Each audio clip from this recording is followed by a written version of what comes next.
Okay, we have the latest in my harebrained ideas in mad science in the backyard for sword cutting. So I'm going to be doing something I haven't done in quite a while. I'm going to be doing some test cutting on paper. So this is a roll of paper. Some of my buddies, like Alien Dude, recently participated in some sword competitions. SoCal Sword Fest, I think, is one of the ones that uses paper cutting as part of their challenges.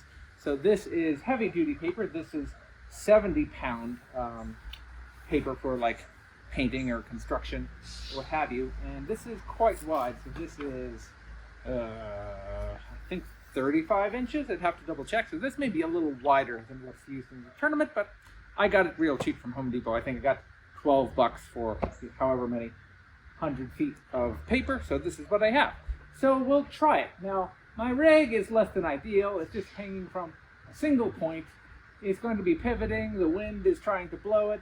We'll see if it even survives a single swing and doesn't just come crashing down on me. If it does, and I'm able to get off a cut, maybe I'll keep going. But again, the idea is the paper should be able to tell me something about the direction of my cut.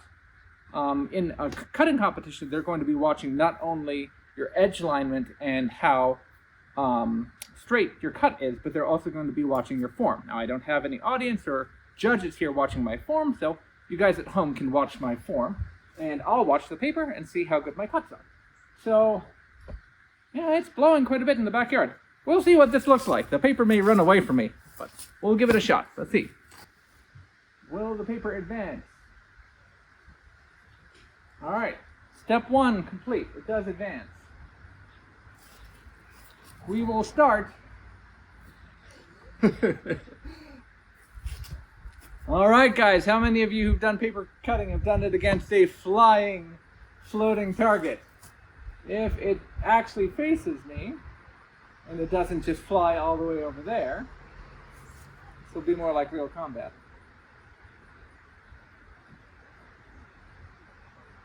We will start with an overhow, and obviously it won't be against a flat plane since the wind is blowing it away from me, but I'll try and make it go from this side to that side. Let's see.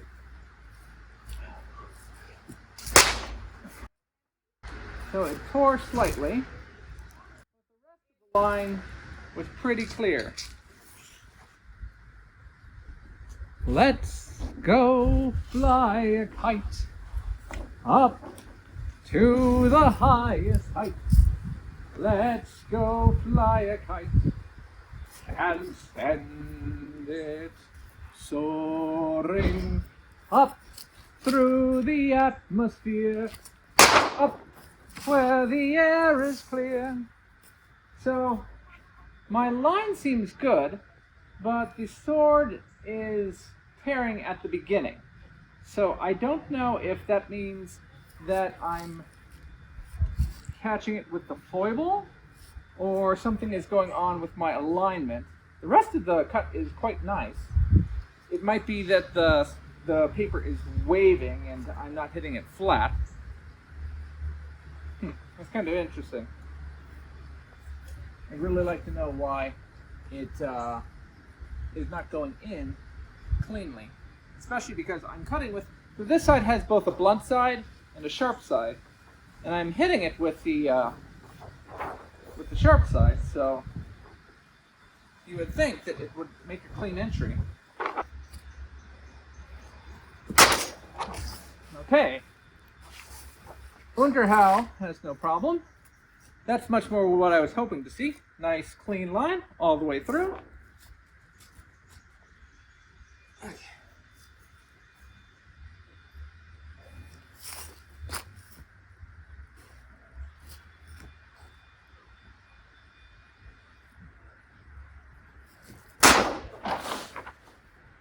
Next Unterhow, pretty clean.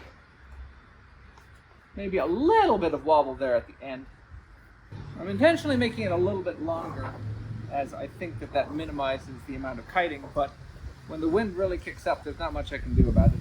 So here's your windsock at the airport. Looks like we have strong northeasterly breeze. We'll wait for it to die down. Should I go after this with shield hull?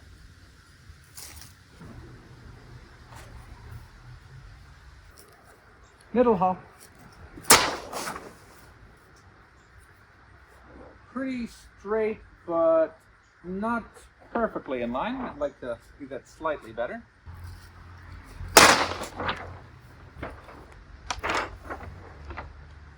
That one didn't work.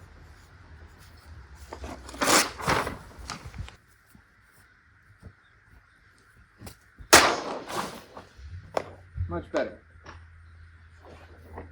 It's a pretty clean cut. Maybe, again, I don't grade these, so it's possible that a judge would kick off some points for that, but I think that that's a pretty good looking middle hull.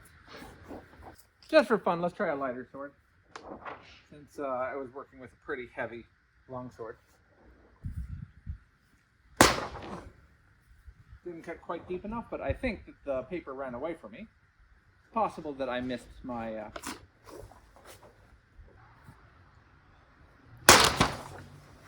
that didn't work.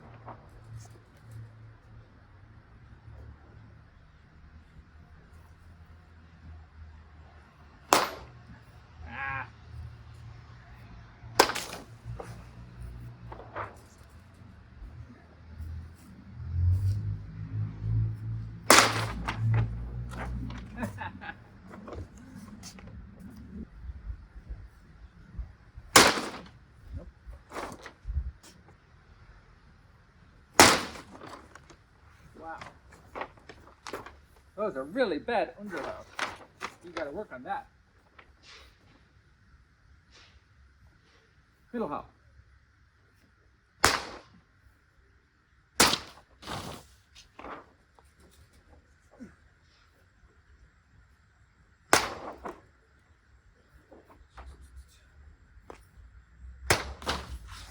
Very straight line. Again, the roll's rolling away from me. I want to try the Longsword one more time, since they've been so bad.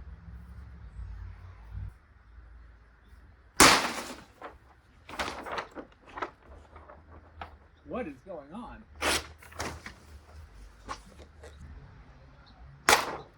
There we are. 1,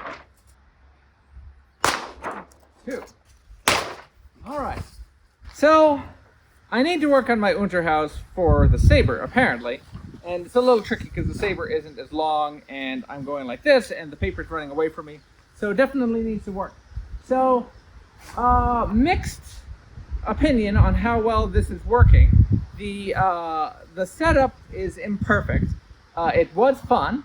Obviously, I think the paper is a little bit wider than that used in most cutting competitions. So that makes it a little trickier for me. That's fine. However, I'm definitely having trouble with it flagging and kiting in the wind. If anyone has any suggestions on how I could fix that, I'm probably going to go from single point suspension to 2-point suspension if I can figure out how to do that with the crossbar I have on the top. But that's not going to stop it moving around. I'm not sure if it's fair for me to weight the paper down. It also is an issue when I start advancing the paper. Not sure. It's always an engineering issue when it comes to making targets in the backyard. Well, this was fun. I hope everyone enjoyed it. Now, time to clean up. Take care, guys.